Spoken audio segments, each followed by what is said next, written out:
So during the PHE, or the public health emergency, the federal and state governments took steps to ensure that providing and receiving care would be easier. They wanted to make sure that people could get the care they needed despite the pandemic. President Biden signed a bipartisan congressional resolution on April 10th, 2023, very recently, that ended the quote national emergency. This was different than the public health emergency. The national health emergency allowed the government to take action to support the country's economic, health, and welfare systems. A couple examples of changes that happened during the national emergency included ending the department. So when the national emergency ended, it officially ended the Department of Housing and Urban Development's COVID-19 mortgage forbearance program. It's actually ending in May, so they gave it a little buffer period there. Another change that will occur because of that national emergency ending is that the Department of Veteran Affairs will once again require in-home visits to determine eligibility for caregiver assessment. But again, that is separate than the PHE that is ending on May 11th. So when we get to May 11th, public health emergency ends. What does that mean? Well, we've talked in our prior two webinars that it affects reimbursement, it affects telehealth. Today, we're going to talk about licensure, and then we have a couple more webinars coming up to talk about employment law and I believe facility requirements. And then we'll wrap it all up at the end with one big webinar with all of our presenters that kind of recaps everything and gives any more updates that might be out there. But on May 11th, 2023, the PHE ends. And because of it ending, many policies and waivers that were in place throughout the PHE are now scheduled to end or expire. Of these, licensure requirements will also be changing. Some states are reverting back to their original licensure requirements, and others have made the public health emergency licensure changes permanent. There's a lot of legislation that happened over the past 3 years. Licensure matters are state specific, as such you have to remember that you need to know the laws for the state where you're practicing. Also, there are different rules governing licensure for in-person visits versus licensure for telehealth visits. In some states, the same rules apply to everybody. In other states, they have a bifurcated system where telehealth has a different licensure requirement. The general rule is that for telehealth, you need to comply with the licensure requirements of the state where the patient is located, as well as where you're actually practicing.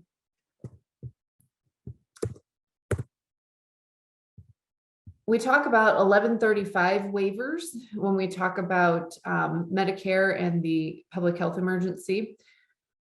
So what these are is that CMS exercised its regulatory authority to create certain flexibilities to help healthcare providers. And these are called 1135 waivers. They are done under a section of the Social Security Act. As a result of these waivers, CMS waived the requirement that out-of-state practitioners be licensed in the state where they provide services when they're licensed in another state. And so just as a reminder, CMS would have jurisdiction over Medicare, for example, and federal programs, Center for Medicare and Medicaid Services. So this, for those who are seeing CMS patients, the requirement that out-of-state providers be licensed in the state where they're providing services was waived as long as they were licensed somewhere else. To have this waiver, the provider was required to meet the following 4 conditions. First, they had to be enrolled as such in the Medicare program. They had to possess a valid license to practice in a state, which was linked to their Medicare enrollment. They had to furnish services, whether in person or via telehealth, in a state in which the emergency is occurring, to contribute to the relief efforts in his or her professional capacity. And they were not affirmatively excluded from practice in the state or any other state that is part of the 1135 emergency area. Additionally, when granted an 1135 waiver by CMS, the waiver does not have the effect of waiving state or local licensure requirements or any requirement specified by the state or local government as a condition for waiving its licensure requirements. So you still have to make sure that you were following the state requirements too. Instead, those requirements would still apply unless waived by the state. Therefore, for the provider to avail themselves of the 1135 waiver under the conditions described above or previously described, the state would have to waive its licensure requirements for the type of practice for which the provider is licensed in his or her home state. The waivers terminate at the end of the PHE, and when the PHE ends, current regulations will continue to allow for a deferral to state law. So these waivers are coming to an end. On the state front, during the public health emergency, all states use their emergency authority to waive certain aspects of their state licensing requirements, and they each handled it differently. This allowed providers to deliver care, for example, through telehealth or moonlighting in states where they were not licensed. I'll never forget when I was at meetings in Dallas, Texas, a couple years ago. I would watch when they had bus loads of providers stand outside my hotel. They would load the bus, they would be shipped to the local hospitals, and they would come back at the end of the day. They were all from out of state. And that system worked because of the state waivers that were in place at that time. So many state PHE orders have or will be ending, and many states have discontinued their cross-state licensing waivers. Fortunately, many states have also enacted legislation to make the waivers permanent or extend them for a period. However, you need to comply with the law that is applicable to the state where you are being licensed and that where you're practicing. One emerging state law trend is temporary practice laws. These are for when there's an established patient-provider relationship to ensure continuity of care across state lines. Most states that have implemented these allow providers to practice for a limited time, for example, up to 30 days or whatever time frame is chosen.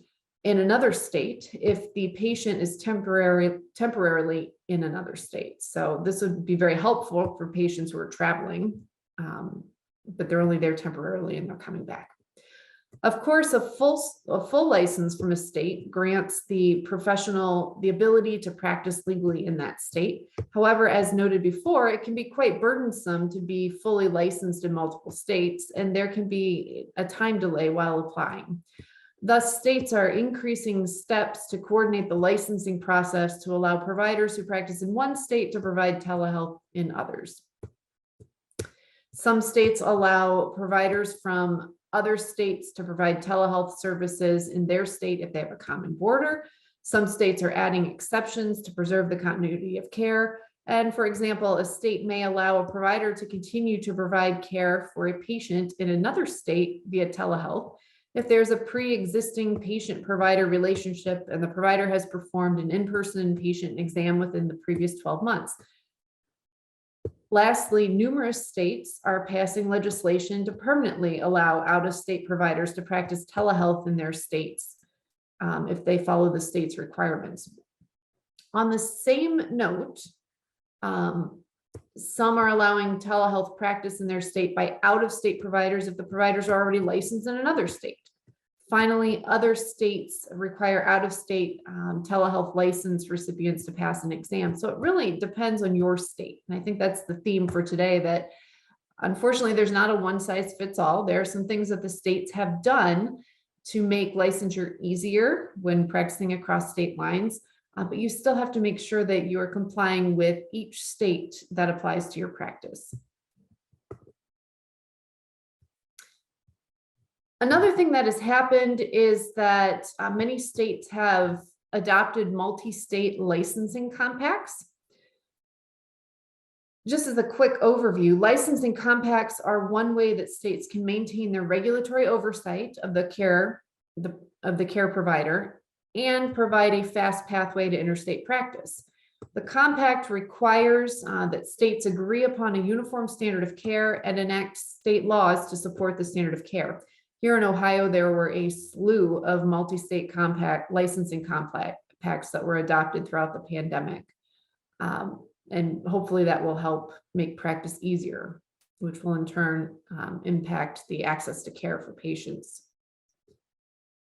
Compacts decrease the time-consuming process for providers seeking to practice in multiple states, as the average wait time, for example, for a licensed physician trying to practice interstate in the medical licensure compact is 19 days. But if they have to get a full license, it could take 4 to 6 months for that individual state license. The compact for nurses also continues gaining traction. It has even greater flexibility than the physician compact, for example. Multi-state licensing compacts will continue to increase in popularity as telehealth practice expands. Ohio is currently participating in the following compacts: occupational therapy licensure compact, the psychology interjurisdictional compact, interstate medical licensure compact, audiology and speech language pathology interstate compact, physical therapy compact, the nurse license compact. I would note, though, that with the Ohio nurse licensure compact, it doesn't apply to the APRN license. So we often get the question, well, can APRNs get a compact license? And the answer is no. They can get a compact license for their RN license, but not for the APRN piece. We have not adopted any sort of APRN licensure compact at this point in Ohio. But I will say, if you use the nurse compact for the RN, it will expedite getting the APRN license in Ohio, just simply by the fact that part of the equation, the required RN license, goes much faster. Ohio also participates in the counseling compact. Behavioral health certainly has been a hot topic at all times, but it seems like during the pandemic, we've brought special attention to behavioral health services, and telehealth or telebehavioral health has really increased in its use throughout the public health emergency and the pandemic. And I don't think telehealth is going anywhere. And I think behavioral health is a prime area where we continue to see the expansion of telehealth. So telehealth played a major role in behavioral health care during the PHE and filling the demand for behavioral health care. Telebehavioral health was effective for many people, including those with ADHD, PTSD, substance use disorder that they're being treated for. However, telehealth registration and cross-state licensure may be required and vary from state to state. So you have to know what the rules are in your state for telehealth, and certain flexibilities that existed during the PHE will no longer be in place once the PHE ends. You have to understand that various providers are governed by different boards. So you have to know what the rules are for each board. And when it comes to providing telebehavioral health services, the provider has to be licensed in the state where they're actually practicing, and they have to follow the rules for the state where the patient is located. As we said earlier, that there are a number of different approaches that the states have taken. Some have taken the approach that you have to have a full license in their state to do telehealth if the patient is sitting in their state. Others have taken the approach that you could get a special behavioral health, or not behavioral health, but just a general telehealth registration. And others have compacts for their states, licensure compacts. But you have to make sure, again, that you understand the rules for each state where you're practicing, as well as where the patient is located. All right. You also have to understand the patient-provider relationship laws. So each state will have a different way or standard that they define an appropriate establishment of the patient-provider relationship, and that becomes really important, particularly when we're talking about prescribing, for example. But the general rule is that you have to meet the licensure requirements of the state where you're practicing, sitting, and any licensure requirements where the patient is physically located at the time of the telehealth appointment. I would also point out that the DEA has actually currently proposed rules pending on prescribing controlled substances. So I would keep an eye out on those, just as a tip, because that is fairly new.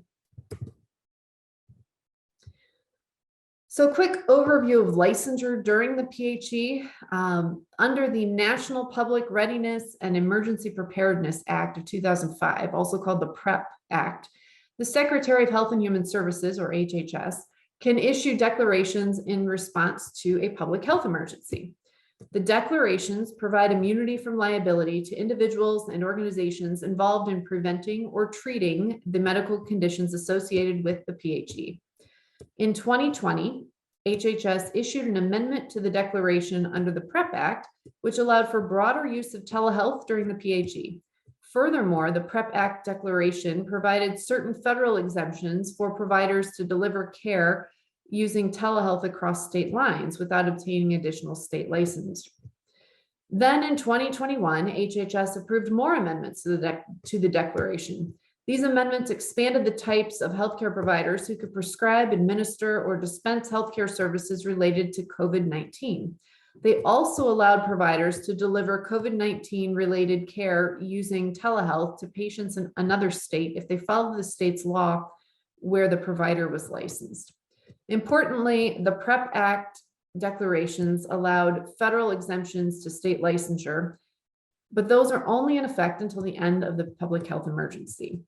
In January 2021, HHS announced the Fifth Amendment to the PrEP Act, which authorized liability immunity for any healthcare provider licensed or certified in a state to prescribe, dispense, or administer COVID-19 vaccines in any other state or U.S. territory.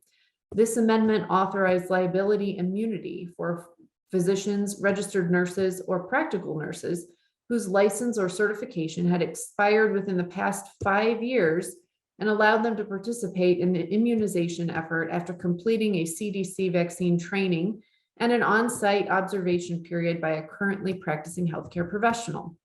Additionally, pharmacists and pharmacy interns were allowed to administer COVID-19 vaccines and other immunizations to children between ages 3 and 19, so they were granted liability immunity. But all of these immunity provisions will end on October 1st, 2024, due to the PHE ending. There are a few limited exceptions for manufacturers who will have an additional 12 months to dispose of covered countermeasures and for others to cease administration and use. But in general, come October 1st, the liability immunity under the PrEP Act's declarations will come to an end. Ohio, during the pandemic, modified its licensure requirements for physicians. As I said before, most state waivers have ended. In states that have modified out-of-state physicians in personal practice and license renewals, only 5 steps have actually kept their waivers in place as of February 27th, 2023. 2 states have waivers and are not allowing new applications, and 43 states have closed their waivers or no longer have any waivers at all. However, 3 states allow out-of-state physicians to have long-term or permanent privileges. Ohio is not one of those. Ohio's emergency declaration ended in June, on June 18th, 2021. And Ohio law does not offer emergency or temporary licensure for out-of-state physicians. Some exemptions can apply under very specific circumstances. Those can be found in Ohio Revised Code 4731.36. But generally, physicians must hold an active Ohio license to practice medicine in Ohio. Ohio has no license reciprocity, but it did join the Interstate Medical Licensure Compact. Some additional updates with Ohio licensure include House Bill 422, which was passed, and it increased the number of continuing education hours a physician can earn by providing healthcare services as a volunteer, and that was increased to 10 hours. This accrual rate is now 5 hours of volunteer time to 1 hour of continuing medical education, if that is of interest to your physician providers. Physicians must complete 1 hour of continuing medical education on a physician's duty to report misconduct. And the medical board is enforcing this requirement with its renewal application. So it's something that you'll have to attest when you renew your license. Ohio also adopted Senate Bill 6, and Senate Bill 6 adopted the Interstate Medical Licensure Compact for physicians. It allows physicians from a state in a compact who is participating in the compact to be licensed in other participating states. Now, it's not automatic. You still have to apply for the compact licensure, but it will move faster than a full license. Ohio also has certain telehealth requirements that have been implemented as a response to the PHE ending and throughout the pandemic, quite frankly. Most recently, the Ohio Board of Medicine released its telehealth practice rules back in February. So for our physician providers, you'll want to make sure that you understand what the telehealth rules are under the Ohio Board of Medicine. And I would also point out that those who are supervised by a physician, such as a physician assistant, you have to abide by the same rules. And those who have collaborating relationships, such as our nurse practitioners in Ohio and other types of APRNs, you also have to be aware of the Ohio Medical Board rules on telehealth, because if you remember, Ohio has those requirements that says that an APRN may not practice outside the scope of their collaborating physician, essentially. So those are hot off the press just this year. As I said before, most waivers have ended, but many states are adopting permanent interstate telemedicine laws. Ohio has not done that yet. We do have a new telehealth law that went into effect during the pandemic, but we only have the compact in Ohio. We do not have an interstate telemedicine law yet. We also don't have emergency or temporary licensure in Ohio. For nurses, there's a different set of rules. Like all healthcare workers, nurses also saw many waivers. The state of Ohio declared that its emergency ended in 2021, as previously mentioned. However, for the duration of the public health emergency at the federal level, the Ohio Nursing Board, or Board of Nursing, will continue to recognize a certain section under the Ohio Revised Code as being in effect. And the purpose of this is to authorize nurses who hold an active, valid license in another state to practice in Ohio without an Ohio nursing license.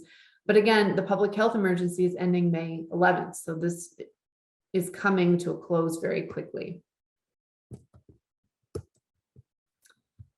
For counselors, social workers, marriage and family therapists, we had waivers in place that allow the Ohio Counseling, Social Worker, Marriage and Family Therapist Board to extend conditional permission to practice to out-of-state licensed counselors, social workers, marriage and family therapists who have existing clients, either moving to or temporarily residing in the state of Ohio for an extended period. The conditional permission can be granted for one client for a maximum of 6 months upon board approval. This is designed to provide ample planning time for transition or applying for a full license. Importantly, obtaining an Ohio license will be required for the need to provide services to more than one client, or to continue to work with a client beyond the approved 6-month period that Ohio has implemented.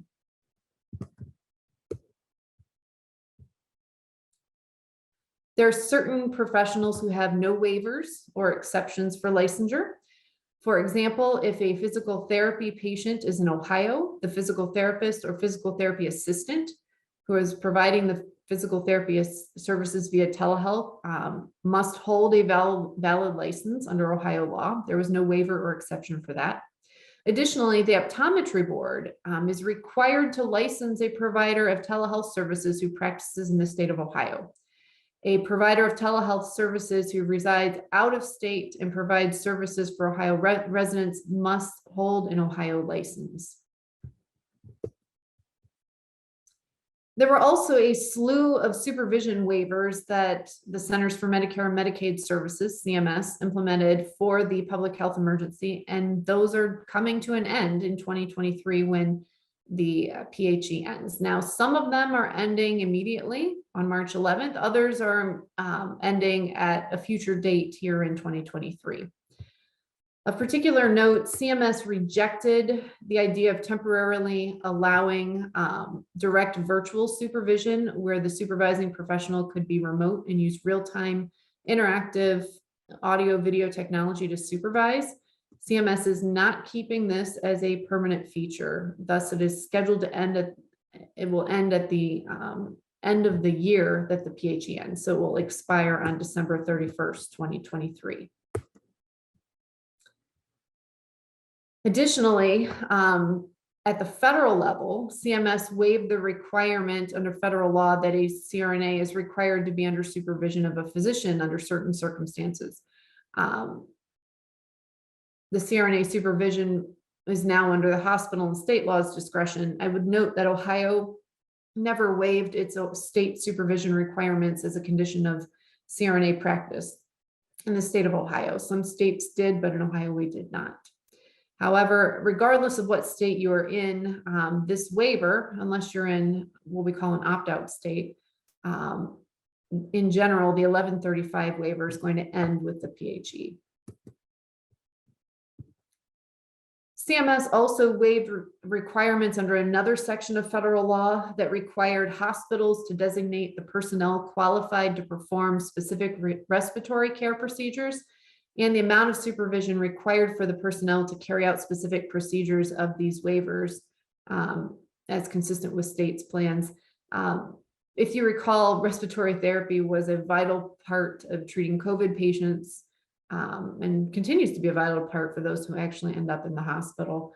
But the waiver that's associated with respiratory care under CMS rules as an 1135 waiver, that's ending with the end of the PHE, which will be May 11th. Another supervision waiver that CMS had is that CMS waived the requirement for critical access hospitals that a doctor of medicine or osteopathy be physically present to provide medical direction, consultation, and supervision for services offered in the critical access hospital. However, I would note that CMS retained the regulatory language in the second part of the requirement that a physician is available through direct radio or telephone communication or electronic communication for consultation, assistance with medical emergencies or patient referral. The critical access hospital supervision waiver will be coming to an end also in May with the end of the PHE.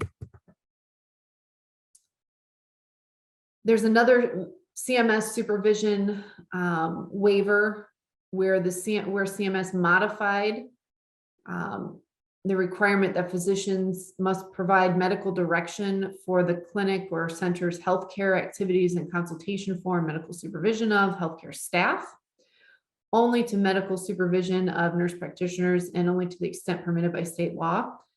The physician, either in person or through telehealth and other remote communications, continues to be responsible for providing medical direction for the health center's healthcare activities and consultation for the healthcare staff and medical supervision of the remaining healthcare staff. This flexibility, again, will end at the end of this year. In other words, December 31st, 2023.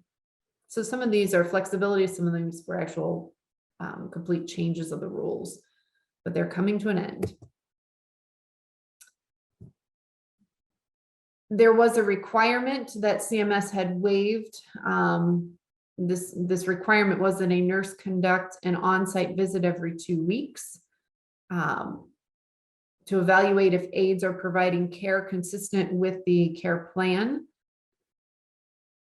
And the reason was that it might not be possible for a nurse to be physically present for the care aide to be physically present for a certain period of time.